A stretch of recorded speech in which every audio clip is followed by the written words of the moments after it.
नुआ दिल्ली रे एक नुआ अत्याधुनिक ओडिशा भवन निर्माण पाई ताहार शिलान्यास करागला। पूर्वरु थुवा ये भवन टी पुराना हो जाइथिला एवं यह अनसेफ हिसाब रे घोषणा मध्य करा जाइथिला। एणु से पुराना भवन रे मध्य जेतिकी सुविधा अम्यूनिटीज फैसिलिटीज रहिबा कथा ताहा मध्य उपलब्ध नथिला।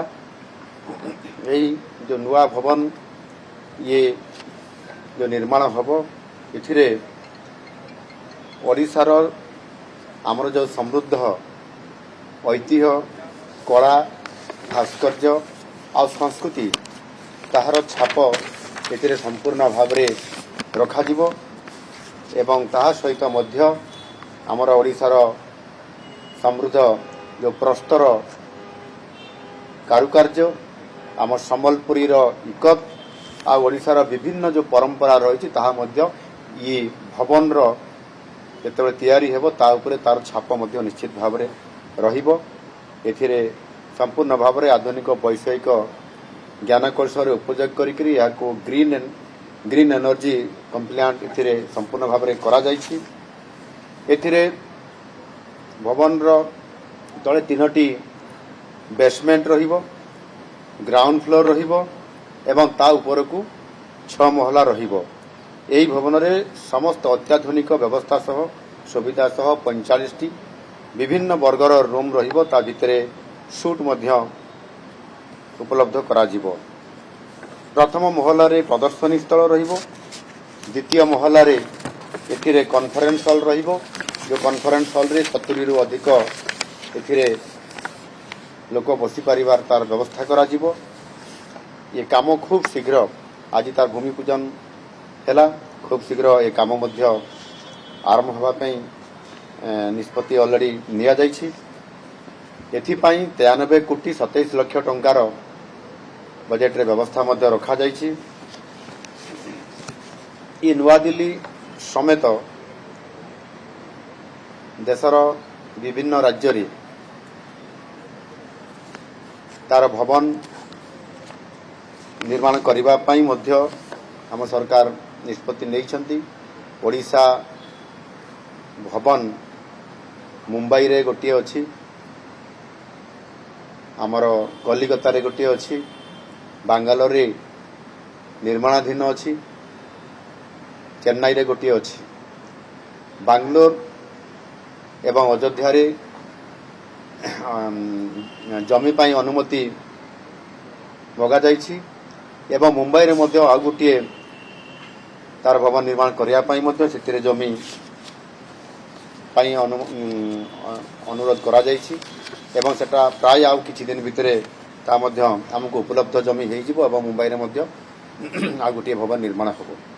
सेहि भली भाबरे नुआ दिल्ली रे अवस्थापित थिबा हमर भवन सदन आउ निवास निर्माण पाई मध्य आमे याको अधिक आहरी तार रक्षणाबेक्षण पाई सौंदर्यकरण पाई मध्य 2025-26 आर्थिक जो बजेट रे आमे 45 कोटी टंकार एथिरे मध्य व्यवस्था आमे करिछु एवं राज्यर जो विभिन्न जगह रे जो भवन गुड़िक अछि सेतिरे बेंगालुरु पाई 13 कोटी टंकार व्यवस्था करा जाइछि एवं अन्य जो भवन गुड़िक अच्छी से 68 कोटी टंकार व्यवस्था मध्य एथिरे रखा जाइछि।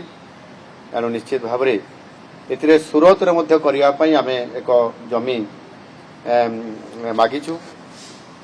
एही भली भाव में संपूर्ण भाव में ये वर्क डिपार्टमेंट तरफ ये आज भूमि पूजन ये विभाग तरफ करागला एवं स्वतंत्र भाव राज्यर बाहर जेहेतु अनेक भवन एवं आमर निवास रोची सदन रोची याकू आखि आगे रखिकरी ओडिशा सरकार एथिरे गोटे नुआ डिविजन घोषणा करिसंती एवं यह कार्यकारी माने हेबा पई आज भी मु आउतरे घोषणा करूची एवं यह दिल्ली रे यार कार्यालय एठी रहिबो एवं एठी ता कार्यालय डिविजन ऑफिस रहिला परे यह राज्य बाहर जेते सब आमर भवन रहिबो सदन रहिबो एवं निवास रहिबो ताहार रक्षणाबेक्षण सहित तार आवश्यक ଭିତ୍ତିଭୂମି ଉପରେ ଏହାକୁ ଗୁରୁତ୍ୱ ଦେଇକରି ତାର ସମସ୍ତ ଦାୟିତ୍ୱ ନେବ। ସେହିଭଳି ଭାବରେ ଆମ ଓଡ଼ିଶାର ରାଜଧାନୀ ଭୁବନେଶ୍ୱରରେ ମଧ୍ୟ ଗୋଟିଏ ଜନ ଆଶ୍ରୟ ଭବନ ନିର୍ମାଣ ହେବା ପାଇଁ ଯାଉଛି। ଏ ଜନ ଆଶ୍ରୟ ଭବନ ଯେଉଁମାନେ ପ୍ରତି ଜିଲ୍ଲାରୁ ଯେଉଁ ସାଧାରଣ ଲୋକମାନେ ବିଭିନ୍ନ ପ୍ରକାରର ପ୍ରଶାସନିକ କାମରେ, ସରକାରୀ କାମରେ, ରୋଗୀ ପେସେଣ୍ଟମାନଙ୍କୁ ନେଇକରି ବିଭିନ୍ନ ସେବା କରିବା କାମରେ, ପର୍ଯ୍ୟଟନ କାମରେ ଏବଂ ଧର୍ମ କାମରେ ଯେଉଁମାନେ ମଧ୍ୟ ବ୍ୟବସାୟୀ କାମରେ ମଧ୍ୟ ଯେଉଁମାନେ ଏବଂ କୋର୍ଟ କାମରେ ମଧ୍ୟ ଯେଉଁମାନେ ଆସୁଛନ୍ତି ସେମାନେ ଭୁବନେଶ୍ୱରରେ ଅବସ୍ଥାନ ସମୟରେ ଅନେକ ଅସୁବିଧାରେ ପଡ଼ୁଛନ୍ତି। ସେମାନେ ସାଧାରଣ ଲୋକ ହୋଇଥିବା କାରଣରୁ ହୋଟେଲରେ କିମ୍ବା ଅନ୍ୟ ବ୍ୟବସ୍ଥା ତାଙ୍କର ସମ୍ପୂର୍ଣ୍ଣ ଭାବରେ ହୋଇପାରେ ନାହିଁ। ତାକୁ ଆଖି ଆଗରେ ରଖିକରି ଆମ ସରକାର ସେମାନଙ୍କୁ ଥଇଥାନ କରିବା ପାଇଁ 30 ଜିଲ୍ଲାରୁ ଯେଉଁ ଜନ ଆଶ୍ରୟ ଭବନ ହେବ ସେଥିରେ 30 ଜିଲ୍ଲାରୁ ରହିବା ପାଇଁ ତାହାର ବ୍ୟବସ୍ଥା ଏବଂ ସେଇ ଜନ ଆଶ୍ରୟ ଭବନରୁ ସେଠି ବସ୍ ଷ୍ଟପେଜ ରହିବ, ବସ୍ ବେ ରହିବ ଏବଂ ପ୍ରତ୍ୟେକ ଡେଷ୍ଟିନିକୁ ପ୍ରତ୍ୟେକ ଜାଗାକୁ ଯେଉଁଠି ଯିବା ପାଇଁ ପଡ଼ିବ ବସ୍ ସେଇ ରୁଟ୍ରେ ଯିବ। ସେଠି ଫୁଡ୍ କୋର୍ଟ ରହିବ, ବିଭିନ୍ନ ପ୍ରକାର ତାର ଆନୁଷଙ୍ଗିକ ବ୍ୟବସ୍ଥା କରାଯିବ, ଯେଉଁଥିପାଇଁ କି ସାରା ଓଡ଼ିଶାରୁ ଯେଉଁ ସାଧାରଣ ବର୍ଗର ଲୋକମାନେ ଆସିବେ ସେମାନେ କୌଣସି ପ୍ରକାରର ଅସୁବିଧା ନ ଭୋଗନ୍ତୁ ଏବଂ ଅଳ୍ପ ସ୍ୱଳ୍ପ ପଇସାରେ ସେମାନେ ରହିବେ ଏବଂ ସେମାନେ 3 ଦିନ ରହିଲା ପରେ ସେ ସ୍ଥାନ ସେମାନେ ଛାଡ଼ିପାରିବେ। ଏ ପ୍ରକାରର ବ୍ୟବସ୍ଥା ଆମେ ପ୍ରାୟତଃ ମୁଁ ଭାବୁଛି ଏହା ଭାରତବର୍ଷରେ ପ୍ରଥମ ଥର କରି ଓଡ଼ିଶା ଏ ପ୍ରକାରର ଏକ ବ୍ୟବସ୍ଥା କରିବା ପାଇଁ ଯାଉଛନ୍ତି। ଏହା ମାଷ୍ଟର କ୍ୟାଣ୍ଟିନ୍ ଛକ ପାଖରେ ଏହାର ଏକ ପାଖାପାଖି ପ୍ରାୟ 5 ଏକରରୁ ଅଧିକ ଜମିରେ ଏ ବ୍ୟବସ୍ଥା କରାଯାଉଛି ଏବଂ ଏଥିରେ ସମସ୍ତେ ସବୁ ପ୍ରକାରର ସୁବିଧା ପାଇପାରିବେ। ପ୍ରଥମ ମହଲା, ଦ୍ୱିତୀୟ ମହଲା ଗୁଡ଼ିକରେ ମଧ୍ୟ ଏହା ଆପଣଙ୍କର କିଛି ଆପଣଙ୍କର ଶୋରୁମ୍ ରହିବ, ବିଜନେସ୍ ଦୋକାନ ଘର ବି କିଛି ରହିବ ଏବଂ ପରବର୍ତ୍ତୀ ଯେଉଁ ମହଲା ଗୁଡ଼ିକରେ ଏଥିରେ ଆମ ଲୋକମାନେ ଯେଉଁମାନେ ଆସିବେ ରହିପାରିବେ। ଏ ପ୍ରକାରର ସମସ୍ତ ବ୍ୟବସ୍ଥା ଆମ ସରକାର ଇଏ କରିବା ପାଇଁ ଯାଉଛନ୍ତି।